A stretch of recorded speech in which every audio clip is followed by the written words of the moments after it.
Healthy People, ketemu lagi dengan saya Denas di podcast Bicara Kanker episode kelima. Nggak kerasa nih, tahun baru kita podcast dengan topik hangat nih. Apalagi kita sering pusing kepala. Nah, tahun baru nggak usah pusing kepala ya, karena semua topik tentang pusing akan kita bahas di podcast edisi kelima ini, yaitu tentang tumor otak. Nah, kita tahu nih Healthy People, berapa bulan yang lalu ada artis yang meninggal, Agung Hercules, ada anak Marcella Zalianty, ada Epy Kusnandar yang kesemuanya ini menderita tumor otak. Ternyata tumor otak itu tidak hanya menderita pada dewasa saja, tapi anak kecil pun ternyata bisa terkena tumor otak. Nah, pengen tahu serba-serbi A to Z dan apa itu tumor otak, sakit kepala yang bagaimana, karena saya pun juga sering sakit kepala, dan kita akan tanya-tanya lebih lanjut ke pakarnya bersama Dr.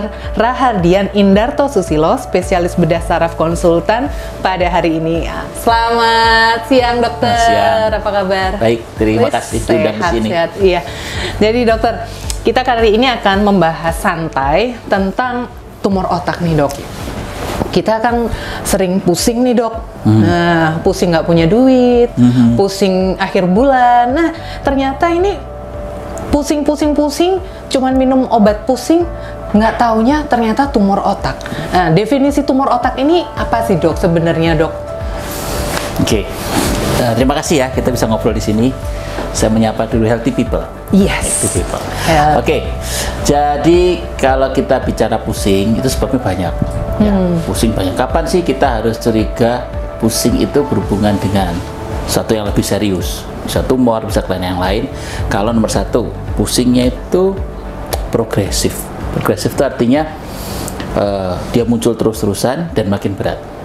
Oke. Indikatornya makin berat apa? Dulu misalnya pusing nggak perlu minum obat. Kemudian setelah dalam perjalanannya perlu minum obat sehari satu, beberapa kali dalam seminggu. Terus intensitas makin meningkat. Dulu hanya perlu 1 butir, sekarang sehari perlu 2-3 butir obat. Dan itu nyerinya masih tidak hilang-hilang. Intensitasnya makin sering munculnya. Dulu mungkin seminggu hanya 1 kali atau 2 kali, sekarang hampir tiap hari muncul dengan intensitas yang sangat mengganggu dan dengan dosis obat yang makin meningkat. Itu kita harus waspada ya, dok, di situ, dok. Pusing yang seperti itu. Penyebabnya bisa banyak, tapi seperti itu kita harus waspada. Artinya tidak cukup kita hanya minum obat yang kita beli secara bebas. Harus ada sesuatu yang kita kerjakan, cari ini apa nih sebab pusingnya. Ya. Kalau orang bicara tumor kan serem banget ya. Tumor otak itu tumor otak ya. Jadi kalau tumor itu secara umum adalah jaringan sel tubuh kita yang dia itu tumbuh secara tidak terkendali. Artinya, misalnya dari kulit. Kalau kulit itu baik-baik aja seperti ini. Tapi kalau kulit itu ada sel yang tumbuh tidak terkendali, jadi tumor kulit. Ya.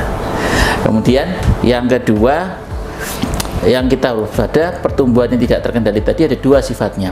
Ada yang dia jinak, ada yang dia bisa kita bilang ganas. Sebenarnya sama-sama dia tumbuh tuh, nggak terkontrol. Yang jinak itu mungkin tumbuhnya tidak terlalu cepat. Kalau yang ganas itu tumbuhnya cepat, dia merusak struktur sekitarnya, bisa menyebar ke seluruh tubuh yang lain. Itu yang kita sebut sebagai yang ganas. Ya. Apa penyebab pertumbuhan tidak terkendali ini? Itu sebagian besar masih jadi misteri. Kenapa seseorang itu bisa mengidap tumor, seseorang lain yang tidak? Salah satu faktor yang dianggap berkontribusi adalah terjadi perubahan sifat sel, atau istilah medisnya itu terjadi mutasi dari selnya tersebut. Kenapa sel itu bisa bermutasi? Banyak faktor. Jadi mutasi itu adalah, kalau orang bilang DNA-nya sel itu berubah dia sifatnya. Harusnya dia normal, dia jadi nggak normal. Mutasi itu dipicu banyak hal. Salah satunya radikal bebas, kemudian paparan sinar radiasi, macam-macam, atau faktor genetik sendiri, yang dimana dia beresiko untuk terjadi perubahan sifat selnya tadi.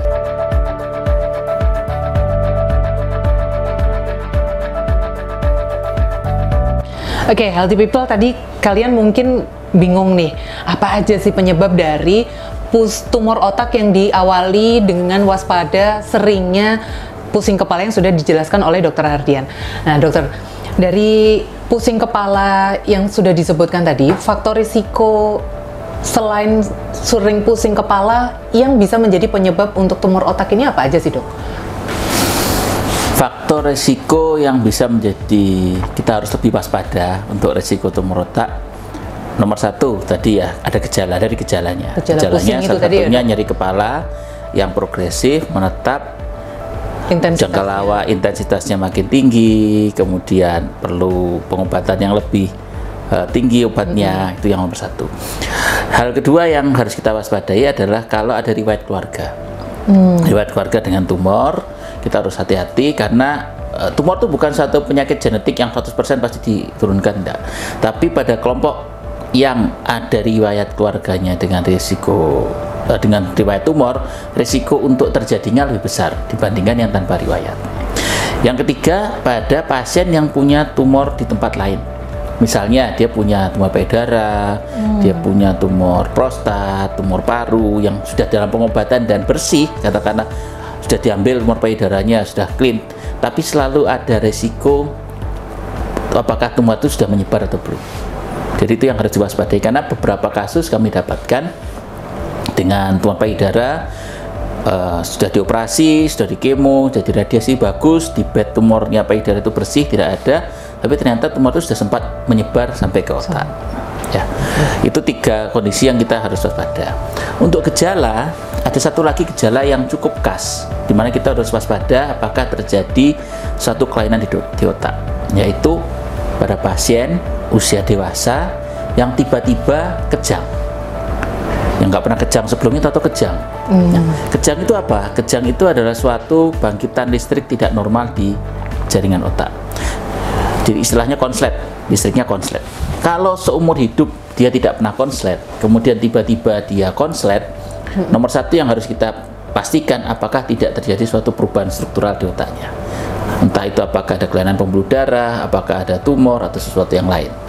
Cara paling mudah tentu dengan pemeriksaan imaging. Sekarang dengan pemeriksaan MRI kita bisa dengan mudah mendeteksi jika ada kelainan yang mengarah ke suatu hal yang perlu kita waspadai. Ada orang tua ini, orang tua kalau anaknya sering step, sering kejang, ini pasti bingung juga kan ya. Akhirnya cuma direkam, akhirnya ke dokter spesialis anak, bingung nih dok. Akhirnya apakah kejang pada anak juga menjadi salah satu ciri dari tumor otak, mengingat ada kasus nih anaknya Marcella Zalianti umur 1 tahun ternyata sudah mengidap tumor otak. Nah, kita pengen tahu juga untuk orang tua, panduan untuk orang tua, gejala-gejala awal pada anak yang itu mengindikasikan gejala awal tumor otak, dok. Oke. Jadi gejala tumor otak pada anak itu ada beberapa hal yang cukup khas. Nomor satu, pada anak itu biasanya tumor otaknya muncul di otak kecil. Beda dengan dewasa. Dewasa itu lebih jarang di otak kecil. Gejala di otak kecil yang sering muncul adalah misalnya otak kecil itu adalah berfungsi mengatur fungsi koordinasi dan keseimbangan. Jadi gejala yang muncul seringkali anak itu bisa jalan, sudah bisa jalan ya. Kemudian dalam perjalanannya dia jalannya sempoyongan. Dia mudah jatuh, kemudian mengkoordinasi dalam memegang sesuatu susah. Koordinasi itu beda dengan kekuatan. Kekuatan misalnya saya angkat botol ini kekuatan, tapi kalau koordinasi pada saat saya mau minum, saya buka, kemudian saya minumkan, ini koordinasi. Kadang dia susah nih, goyang-goyang kemana-mana, itu koordinasinya nggak bagus. Jadi kalau ada indikasi kayak begitu tuh orang tua sudah mesti waspada, ada ya, salah satunya begitu. Bukan hanya orang tua, jadi fungsi koordinasi ini kita lihat kayak saya minum sekarang ini koordinasi saya bagus karena saya bisa menaruh ujung botol ini ke mulut saya. Kalau koordinasi dia goyang-goyang kemana-mana, fungsi koordinasinya seperti itu. Itu pada anak. Pada anak. Ya, anak-anak. Kalau pada dewasa? Pada dewasa juga kalau gangguannya pada otak kecil, salah satu yang dominan adalah fungsi koordinasinya. Yang kedua fungsi jalannya. Jalannya dia sempoyongan, nggak seimbang. Ya, dia tidak harus datang dengan penurunan kesadaran, nggak sadar. Itu nanti belakangan. Karena tumor otak itu sesuatu yang tumbuhnya perlahan, lama-lama dia mencapai ukuran yang besar, menimbulkan efek. Ya. Efeknya apa? Tergantung lokasinya. Kalau pada anak banyak di otak kecil, kena di fungsi keseimbangannya, maka gejala yang muncul adalah gangguan Koordinasi itu tadi ya, Dok? Keseimbangan koordinasi. Yang kedua, gejala pada anak itu adalah sumbatan cairan otak. Jadi pada kondisi normal kita semua punya sistem cairan otak, di mana cairan otak itu akan diproduksi, dia akan mengalir dan dia akan diserap. Pada kondisi tumor otak, produksi berjalan normal, alirannya terganggu, bisa tersumbat oleh tumor otaknya ini, sehingga produksi jalan terus, nggak bisa mengalir sehingga nggak bisa diserap, caranya numpuk. Nah, kondisi ini yang secara awam dikenal sebagai hidrosefalus, penumpukan cairan di dalam otak. Kalau terjadi pada anak di usia kecil kurang dari 2 tahun, di mana ubun-ubunnya masih membuka, maka yang muncul kepalanya akan mengkompensasi tambah gede. Makanya kalau kita lihat pasien hidrosefalus itu, dia kepalanya bisa membesar, masuk koran, sering seperti itu. Apa yang terjadi kalau pada anak yang sudah lebih dewasa atau orang dewasa, ubun-ubunnya sudah nutup, ini sudah rigid, sehingga kalau ada penambahan cairan di situ, dia akan mendesak jaringan otak yang normal. Akibatnya apa? Itu sama seperti kita bola dipompa, tekanannya makin tinggi. Terus makin tinggi, tekanan makin tinggi, akan mengganggu fungsi. Nah, fungsinya terganggu. Salah satu terganggunya apa? Gejala akibat peningkatan tekanan di situ adalah penurunan kesadaran, gangguan fungsi kesadarannya, pemikirannya. Jadi misalnya paling gampang dia bisanya responnya jadi lambat. Kemudian yang lebih berat lagi dia ngantuk, banyak tidur, susah dibangunkan, sampai ke yang berat tidak sadar. Ya, bisa juga gejala meningkat itu juga dia sering sakit kepala yang hebat disertai muntah-muntah. Itu harus hati-hati. Oke. Nah, Dok, ini healthy people, siapa yang sering tidur susah dibangunin? Kayaknya perlu didiagnosa ini ya. Dok, kalau mau didiagnosa apa, Dok, untuk gejala, untuk mendiagnosa awal tumor otak, supaya kan tadi dari Dokter Hadian penjelasannya bahwa tumor otak itu tumbuh tidak yang langsung tiba-tiba ya, Dok. Terus gejalanya ada yang sering pusing dengan pusing hebat sampai muntah, bahkan sampai tidur males bangun. Jadi kayaknya tipis kan kita pada mode energy saving, males bangun, atau jangan-jangan memang ada kelainan pada otak kita sehingga membutuhkan diagnosa. Nah, kira-kira diagnosa apa nih, Dok, yang perlu dilakukan oleh healthy people untuk mendeteksi gejala awal tumor otak, Dok? Cara kita mendeteksi tumor otak itu agak tricky ya. Trickynya dalam arti begini, seperti yang saya sampaikan tadi, tumor otak itu awalnya dari kecil, tumbuh lama makin gede, makin gede, makin gede. Bagaimana kita mendeteksi pada saat dia masih kecil? Kalau dia kecil, tentu gejalanya masih belum muncul. Ya, jadi kita tidak bisa mengandalkan berdasarkan gejala klinisnya. Karena kalau gejala klinis itu muncul, dia sudah mencapai ukuran yang cukup besar, yang cukup mendesak. Jadi kita harus bisa mendeteksi pada saat dia ukurannya masih kecil. Deteksi dini ini kita tidak nunggu gejalanya sampai parah-parah banget. Jadi sudah mulai ada kecurigaan, ada faktor resiko, kita mulai kerjakan pemeriksaan. Namanya screening. Kalau misalnya di tempat lain, CA payudara, mamografi. Mamografi itu kan nggak nunggu ada benjolan. Betul kan? Betul. Pokok ada faktor resiko, usia sudah cukup di mamografi. Untuk apa? Untuk deteksi barang yang belum kelihatan. Pap smear kan nggak nunggu ada benjolan.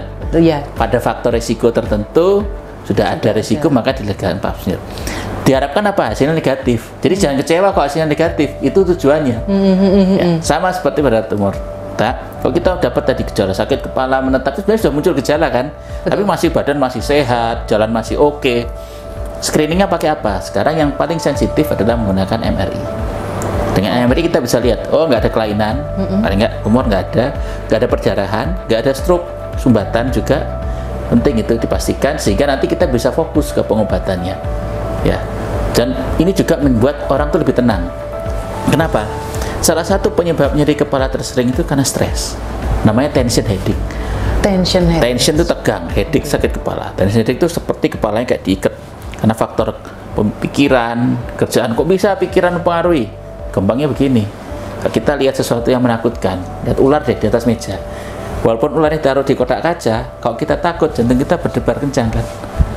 Kenapa bisa begitu? Otomatis, karena kita takut. Itu terjadi pada seluruh tubuh kita. Mau ujian, mules, mual rasanya tuh, pengen kencing-kencing, udah keringat dingin. Kenapa? Faktor pikiran. Dari pikiran itu mempengaruhi, mau nggak mau, seluruh tubuh. Sama, jadi pada kondisi stres, otot-otot di sekitar kepala ini jadi kaku semua, tegang, mencengkram, menjepit saraf dan udara yang ada di situ, sehingga rasanya dia sakit kepala. Apalagi kok dia habis dengerin podcast ini, waduh sebetulnya saya tumor otak tuh. Tambah dia pusing, OVT, jadi tambah sakit kepala. Jadi salah satu tujuan MRI itu kita meyakinkan ibu tidak ada masalah tumor. Yang mungkin ada, ini ada risiko mungkin sumbatan, kita harus hati-hati. Ada risiko yang lain, sehingga kita bisa clear, oh ini pengobatannya jelas ke arah mana. Karena sakit kepala tadi A sampai Z-nya banyak. Air bulan sakit kepala. Oh jelas dok. Pacar pergi nggak pamit, OVT, sakit kepala. Pusing kepala. Telepon nggak bisa ngangkat, tambah sakit kepala. Tambah sakit kepala lagi. Sakit hati juga dok kayaknya. Ya, sakit hati juga ya. Dok, ya. Kita ini sering pusing banget ya. Mau awal bulan, mau tengah bulan, mau awal bulan, kayaknya pusing semua. Nah kira-kira kayak tadi Dokter Hadian jelaskan ada tension headache itu tadi. Pusingnya tumor otak itu atau pusing biasa yang membedakan apakah secara area ataukah bagaimana dok? Biasanya. Jadi untuk teman-teman awam ya, orang kawan-kawan awam itu kan selalu bertanya pada Google yang Maha Tahu. Wih, jelas ya kan? dok. Bukan hanya percaya tapi mengimani kan. Mengimani. Contohnya kita lewat Google Map itu kita nggak tahu jalan kemana, ngikut aja kan? Ngikut. Ya, Ternyasar lagi. Itu percaya dok. Apa beriman? Itu sama. Itu nyasar, kita nggak tahu kemana, itu kita ngikut aja. Jadi kita harus hati-hati pada saat kita lihat artikel. Jangan, nggak usah pikiran susah-susah. Ini mau nyeri di atas, di kanan, di kiri. Pokoknya kalau ada nyeri kepala yang menetap, yang secara sudah minum obat tidak membaik, kemudian nambah lagi tetap nggak enak, ke dokter. Bukan apa, semakin kita tunda, khawatirnya itu malah justru banyak pasien itu datang di kondisi terlambat. Ya, karena berusaha ngobat ini, coba ini dulu. Ya, jadi kalau teman-teman sudah dapat tadi ya, bendera merahnya mulai muncul, ini mulai kok agak bahaya, datang aja, kita screening. Kalau nggak ada apa-apa, pulang dengan hati gembira. Kita bisa cari sebab yang lain ya, sebab yang lain bisa juga gitu soal kerjaan kah, tadi soal pacarnya kah, soal hal-hal lain. Tapi pastikan dulu nggak ada apa-apa ya, supaya kita bisa fokus. Karena faktor psikis itu iya loh, apa di zaman kayak begini seringkali pas saya datang sakit kepala nggak karu-karuan karena tegang, kolesterol tinggi bisa sakit kepala juga. Ya, tensinya nggak terkontrol sakit kepala juga, pola tidurnya salah sakit kepala juga. Ya, jadi tapi jangan sampai kita kelewatan satu hal yang itu, oh ada sumbatan, ada resiko yang lain, ada kelainan pembuluh darah atau apa, itu kita singkirkan dulu. Sehingga Bu, ini bukan masalah di sini, masalahnya mungkin di sini, ayo kita percaya. Jadi intinya kalau memang sakit kepala menetap dan sering, frekuensinya sering, diobatin, sudah pakai obat, coba dicoba macam-macam nggak hilang, nggak ngefek, langsung lebih baik ya MRI tadi ya dok? Ke dokter, nanti dilihat, oh mungkin di MRI pasti nggak ada apa-apa di dalam otak. Nah kita bisa fokus, oh ini mungkin migrain, kasih obat migrain. Oh mungkin ini jenis yang tension headache, cari akar masalahnya kenapa, ngobati ke situ. Oh mungkin ini ternyata sakit gigi nih, bisa juga tuh sakit gigi sampai ke kepala, bisa juga. Oh ini tensinya terlalu tinggi, diobatin di situ. Diobatin juga, oke. Ya. Yang sering jadi kendala tuh kawan-kawan tuh datangnya terlambat. Di Indonesia apalagi, karena orang Indonesia tuh kuat-kuat, dia beli obat banyak, sakit kepala diobatin, datang sudah dalam kondisinya tumornya udah gede. Memang orang Indonesia itu diciptakan memang mentalnya kuat, fisiknya kuat ya dok ya. Alhamdulillah. Nah, luar biasa, kita bangga ya jadi warga negara Indonesia ya.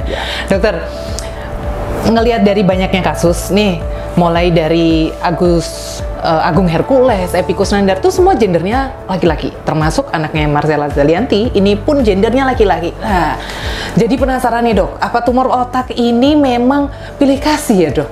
Pilih kasih gender, terus kok laki semua, nggak mulai dari dewasa sampai anak-anak ini laki semua? Apa memang ada kecenderungan tertentu ke gender tertentu dok?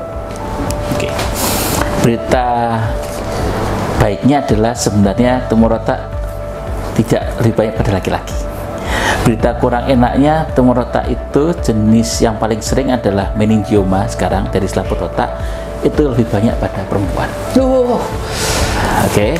Nih healthy people ya, satu lagi. Berita jadi perempuan susah banget dok. Iya, berita bagusnya tumor dari selaput otak ini 90% jinak. Jadi jinak. Jadi tumor itu ada pembungkusnya. Ini kayak ini, otak itu pembungkusnya. Kayak ini otak, dia punya pembungkus selaputnya nih. ada selaput pembungkusnya begini. Ya, selaputnya ini yang jadi jaringan tumor. Jadi bukan dari jaringan otaknya, selaputnya itu. Dan ini banyak pada perempuan. Sekarang di dunia ini kasus tersering untuk tumor otak yang primer. Ya. Kalau untuk tumor yang satunya yang paling sering juga yang dari jaringan otak ini sendiri, itu prevalensi antara laki dan perempuannya sama. Sama ya, Dok? Ya, pengaruh. Oke, sebenarnya Dok, begitu. Kok jadi serem nih, Dok ya? Karena perempuan udah kanker payudara, kanker serviks, sekarang ke tumor selaput otak. Mau namanya nih, Dok, apakah ada penyebab tertentu dari hormonal? Kok perempuan jadi lebih banyak nih, Dok, kena selaput otak? Jadi tumor yang dari meningioma tadi, dari selaput ini tadi, itu memang punya reseptor hormon. Reseptor terhadap progesteron dan estrogen. Jadi pada wanita yang punya resiko tumor seperti ini atau sudah muncul tumornya kecil, itu kita sarankan tidak menggunakan terapi hormonal. Karena kalau tumor ini mendapat stimulasi hormon, misalnya yang normal pada saat dia hamil, kan hormonnya jadi meningkat. Tumor itu pertumbuhannya lebih cepat. Ya. Kalau kita beri yang buatan, misalnya dia KB suntik yang 3 bulan, itu kan hormon progesteronnya tinggi banget. Itu akan kondisinya serupa seperti pada saat dia mengalami kehamilan, sehingga akan menstimulasi, bukan menyebabkan ya. Tumornya udah ada dulu. Sudah ada ya, Dok. Jadi tambah bikin. Dia kayak dikasih pupuk. Lebih cepat tumbuhnya, bukan menyebabkan ya. Saya nggak bilang menyebabkan ya. Nanti orang takut pakai KB.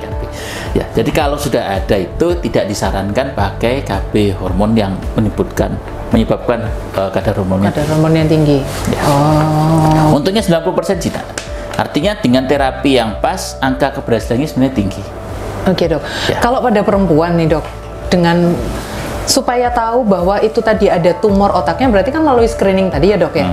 Ada screening pakai MRI tadi, diketahui di selaput otaknya ada kelainan, maka dokter bisa memutuskan treatmentnya. Bahwa mungkin perempuan ini tidak boleh KB hormonal atau terapi hormonal lainnya. Nah, lalu untuk pengobatannya pada perempuan sama dengan laki-laki, apakah sama, Dok? Kalau untuk tumor tadi sama. Jadi tujuan kita secara general, terapi tumor itu, apapun sebenarnya ya, prinsip di bidang onkologi, goal of treatment, tujuan terapi itu adalah quality of life. Nomor 1, kualitas hidup pasien. Maka kita harus lakukan analisa sebelum operasi secara komprehensif. Sebenarnya seberapa tumor tadi mempengaruhi kualitas hidupnya dan seberapa kita bisa melakukan upaya untuk memperbaiki atau mempertahankan kualitas hidupnya. Karena goalnya di situ.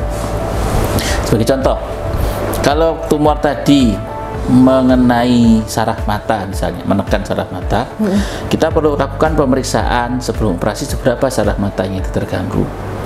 Nanti kemudian kita lakukan tindakan untuk melepaskan penekanan dengan harapan fungsi saraf matanya itu dapat tidak bertambah berat, dengan seiring waktu akan membaik. Saya buat ilustrasi begini, ini tangan saya kejepit pintu ya. Yang saya kerjakan adalah saya lepas jepitannya. Oke. Pertanyaan adalah apakah tangan saya bisa pulih seperti semula?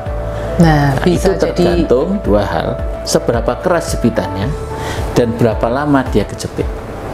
Kan beda, barang kejepit ringan sebentar sama dia kejepit keras semenit, kejepit keras setengah jam, 10 hari. Nah, kan kayak gitu. Tindakan yang kita ambil sama, melepas jepitannya. Recovery-nya tergantung berapa lama dia mengalami tekanan tadi dan seberapa jaringan yang mengalami kerusakan. Ya, itu pentingnya kita deteksi dini.